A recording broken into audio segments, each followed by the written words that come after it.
Hello everyone, my name is Laura and I work at Little Dixie Regional Libraries over at the Huntsville branch, and we're going to talk today about our summer reading.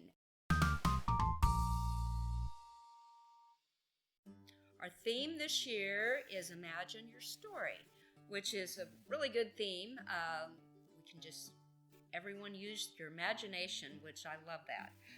Today we're going to make a Dreamcatcher. And this is a real Dreamcatcher right here. And the one we're going to make is going to be similar to this.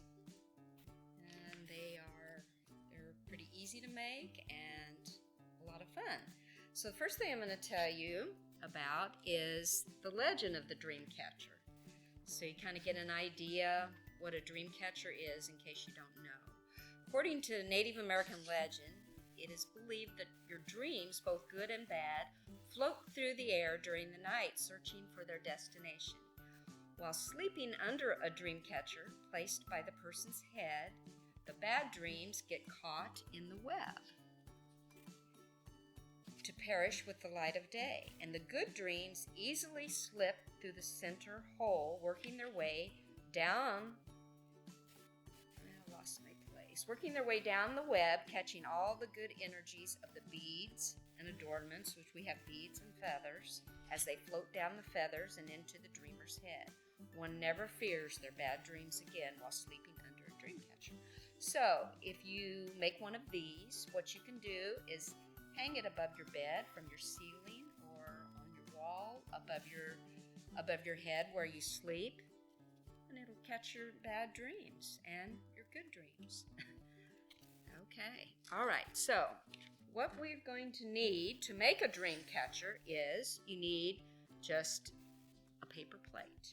And what you're going to do is you're going to cut the center out of the paper plate, which I have already fixed one. And it's very easy to cut the center out. You can just fold your plate in half and then just cut around it with scissors. Okay, so I went ahead and did this one. This is the one we're going to make today.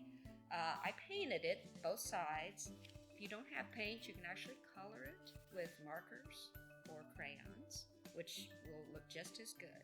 Okay, so you will need a hole punch. And what you're going to do is you're going to punch one hole up at the top. And this is where you're going to hook the string to hang it by. Then, at the bottom, you're going to punch 3 holes, spaced a little bit apart.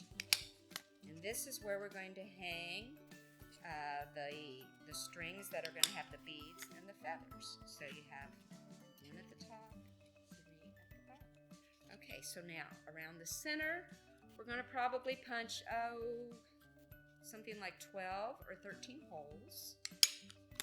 We're going to space them a little bit apart. And this is where we're going to weave the string through, which I use yarn because it's colored and it looks very pretty, and you can use any color you want. That's the good thing about when you make crafts. You can use your own imagination and make it really kind of however you want. This is just giving you an idea. Okay, so we have 1 hole at the top, 3 at the bottom, and then some around the center here.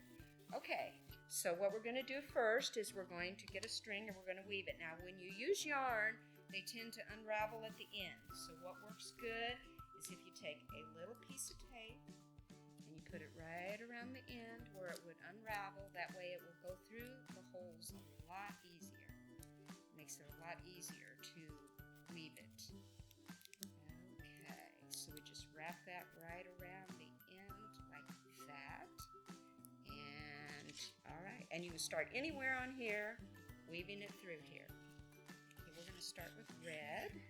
Red is always a really good color. I mean, you actually, if you didn't have yarn, you could use string, but it really wouldn't be quite as pretty, because string isn't colored. Although you could probably use thread. Thread would be a little bit thin. Yarn is actually just the perfect thing, but I know sometimes we don't always have exactly what we need at home when you want to make a craft. just go kind of around any direction here that you want. And you may, you kids, have to have a parent kind of help you with tying the knots, because you do have to do some tying. It's not hard, but sometimes it gets a little tangled up. And let's see. Let me find my scissors. We'll cut this off. Alright. Okay, now back to our theme about imagine your story. I don't know if you all have noticed our billboards from Little Dixie Regional Libraries around town, but they look great, and they say imagine your story out on Highway 24, Highway 63. In fact, I'm not exactly sure where they all are at right now, but yeah, they're looking really good. Okay, so I'm going to tie one end of this now. Just got to knot the end here so that it will hold. Just kind of do a double knot sometimes because yarn will come undone easily. And then what I do is I get the scissors and I just kind of clip the end off there. Okay, because when your Dreamcatcher's hanging up, you know, it will turn around. Okay, so now we got to do something with the other end here, which I do not have tape on it, but I think we can still make it work. Okay. Alright, and I'm going to cut the end off that one. We're going to use two different colors today. The one that I had made here, I used 3 colors. You don't have to use 3 colors of yarn. In fact, you can just use one. Or you can use as many different colors as you would like. Okay, so now I'm going to tie a knot for this one. And then we're going to use some orange yarn too. Okay.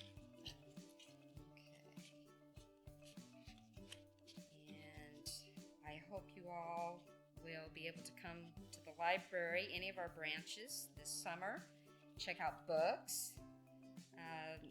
Lots of new books for all ages. The library has a very, very good selection. Okay, so we've got the red yarn on there. Now we're going to try some orange. Okay, I'm going to start with a piece of tape on the end, just like we did with the red, because it just makes it easier to weave through the hole. Okay. All right, and you can make it go through the same hole as the red, which that does not. In fact, I did that a lot on this one, through the same, which that works fine. Okay. And lots of people have yarn at home. You know, you don't need actually a big lot of yarn. I mean, it looks like, you know, I brought a lot with me, of course, but it really doesn't take that much to string it through these holes, so, you know, you don't need too much. Okay. And then, wait a minute, I gotta go back just a bit.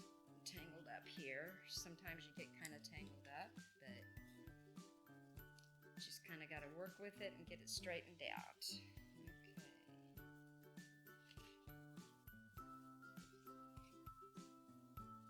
All right. We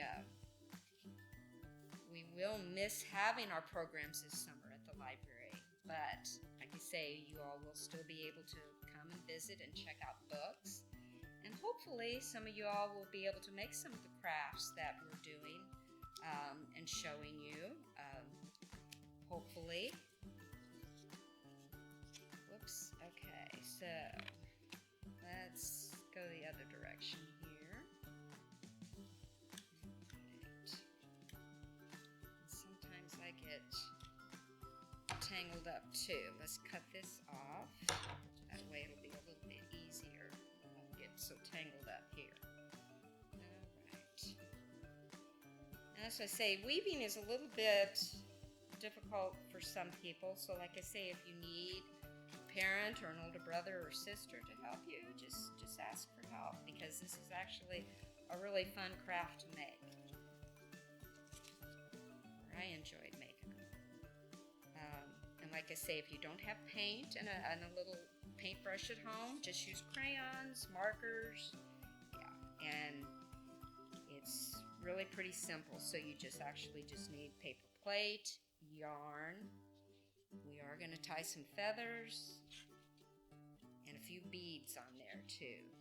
And so it's really, you don't need a whole lot of craft materials to make this.